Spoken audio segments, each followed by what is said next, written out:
கேட்டுட்டு இருக்காங்க. தொடர்ந்து சொல்லுங்க ஐயா. வணக்கம்.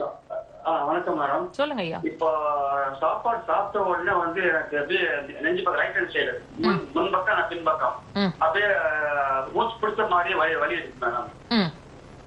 அது அப்புறம் ஏப்பமா வருது. சாப்பிட்ட உடனே ஏப்பமா வருது. ஏப்பம் வந்த உடனே கொஞ்ச நேரம் கழிச்ச உடனே ரைட் ஹேண்ட் சைடு அந்த நெஞ்சுக்கு முன்னாடி ரைட் ஹேண்ட் சைடுல வலி இருக்காங்க மார்புக்கிட்ட. அதே பின்னாடி பேக் சைடு ரைட் ஹேண்ட் சைடுல வலி இருக்குது. நீங்க நான் சொல்றது நல்லா கவனிங்க ஐயா. அந்த எலும்பு அந்த கூடு எலும்பு கூடுன்னு சொல்லுவாங்க இல்லையா, அந்த ரிப்ஸ் இருக்கு இல்லையா, அதுக்கு அடியில வலிக்குதுன்னு சொல்றீங்களா அல்லது அந்த கூடுலயே வலிக்குதுன்னு ஃபீல் பண்றீங்களா? அந்த அதாவது புடிக்கிற மாதிரி இருக்கு. கூடு மேலதான். கூடுக்குள்ளேயே, கூடுக்கு அடியில கிடையாது இல்லைங்களா? இல்ல அடியில. நல்லா கவனிங்க. நான் சொல்ற விஷயம் நல்லா வாட்ச் பண்ணுங்க. இது எவ்வளவு வருஷமா இருக்கு ஐயா உங்களுக்கு? இது வந்து ஆல்ரெடி எனக்கு கேஸ்ட்ரா ப்ராப்ளம் இருந்துச்சு. நான் அப்படியே